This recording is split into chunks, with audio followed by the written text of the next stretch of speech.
Bom dia a todos.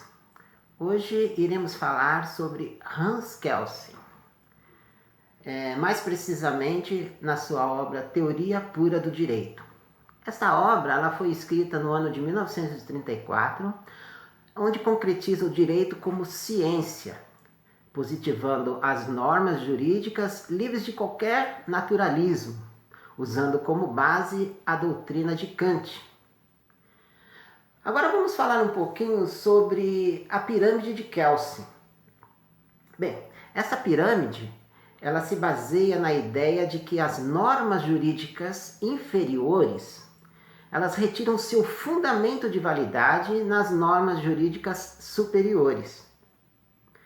Bem, no nosso ordenamento jurídico, a Constituição Federal, assim como as emendas constitucionais e também os tratados internacionais contidos ali no artigo 5º, inciso 78, no parágrafo 3º, encontra-se ali ela no topo, e suas normas inferiores, elas não podem se opor à Constituição Federal. Caso contrário, essas normas elas seriam então inconstitucionais. Vamos entender um pouquinho mais, Temos no topo a Constituição Federal, assim como também os tratados internacionais, já contidos ali no artigo 5º, já falaram. E logo abaixo temos as leis, as normas inferiores, E vimos que ela vai buscar a sua validade, o seu fundamento de validade nas normas jurídicas superiores, ou seja, na Constituição Federal.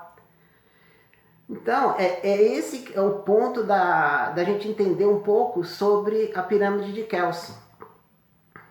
Agora, um outro fator, também Kelsen ele destaca, é sobre o dever ser.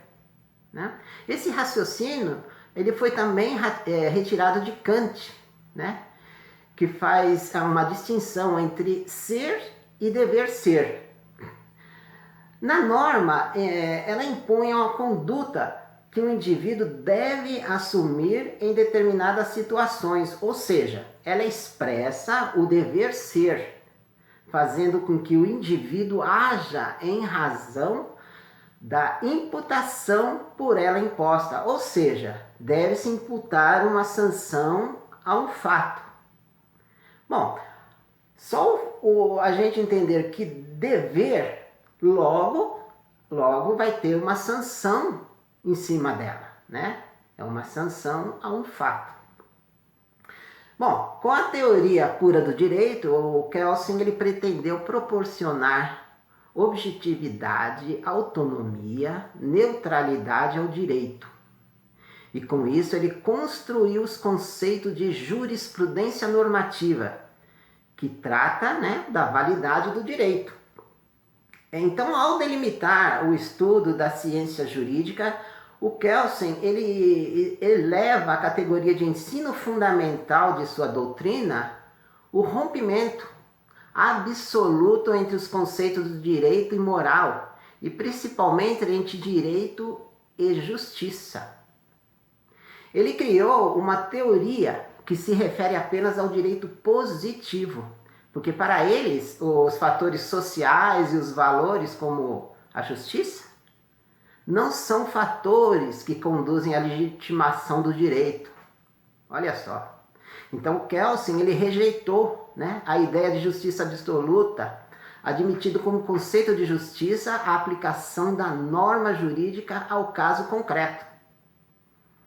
E interessante, porque Kelsen, nessa teoria pura do direito, então ele constitui verdadeiro divisor de águas no estudo de ciência jurídica. Ele pretendeu purificar, daí vem teoria pura, então ele tentou purificar o direito de especulações filosóficas e sociológicas. O seu principal objetivo foi criar uma teoria que impusesse o direito como ciência, para que não continuasse sendo abordado por outro tipo de ciência, como a sociologia, a filosofia. Então, que interessante, Segundo o Kelsen, o direito não faz a justiça. Olha só, o direito não faz a justiça. e sim a aplicação da lei ao caso concreto. Muito interessante esse ponto. Bom, agora, para dar continuidade a essa explicação, né, dessa obra da teoria pura do direito, vamos chamar a nossa colega, a Silvana. Né, Silvana? Silvana, agora é com você a explicação dessa obra. Obrigado. Obrigada, Eurídice. Bom, Kelsen, ele era um filósofo, embora tenha se formado em Direito. Ele participava do Círculo de Viena, que era um círculo de teóricos no Império Austro-Húngaro. E ele foi considerado, ainda hoje considerado, um normativista e um positivista lógico. Qual o objetivo do Kelsen ao escrever a teoria pura do direito? Era criar uma ciência jurídica universal, desligada das outras ciências, da moral, da ética, da metafísica de Kant. Ela deveria ser neutra, de qualquer valor axiológico. Qual o papel da ciência jurídica para Kelsen? Descrever as normas prescritivas. Qual o objeto desta ciência jurídica? O objeto dessa ciência jurídica é justamente estas normas, o dever ser. Mas o que é o dever ser? O dever ser é a própria norma, que é uma prescrição, um esquema de significação de um ato humano, de uma conduta humana. Um ato, portanto, só é jurídico se a sua significação estiver prescrita na norma. Uma norma não é justa ou injusta, ela é válida ou inválida, de acordo com o seu ordenamento jurídico num determinado espaço e num determinado tempo.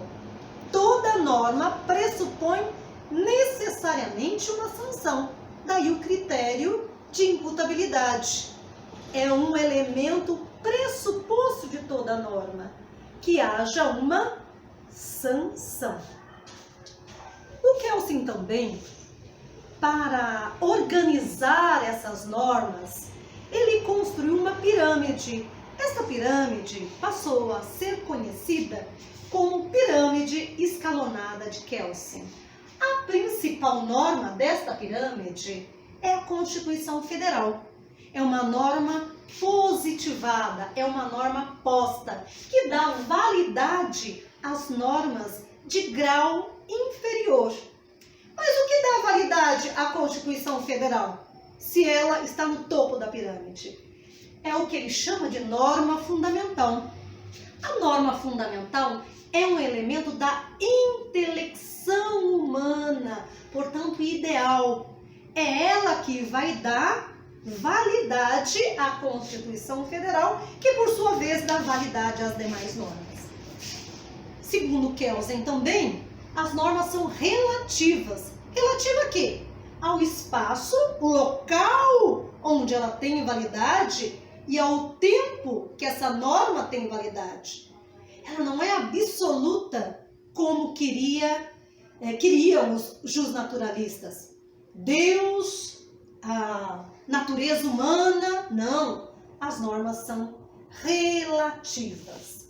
Conceitos importantes para a gente lembrar é o conceito de imputabilidade. Toda causa necessariamente vai ter uma consequência e nesse intermédio a ação humana está presente. Diferentemente do princípio da causalidade das ciências da natureza, onde os fenômenos não têm a interferência da ação humana, portanto, ciências naturais. Repetindo, as normas são prescritivas, ideal, é um dever ser. A ciência jurídica ela é descritiva e ela deve descrever as normas, que é o ser da ciência jurídica. Estes são alguns conceitos do Kelsen que a gente pretende levar para debate.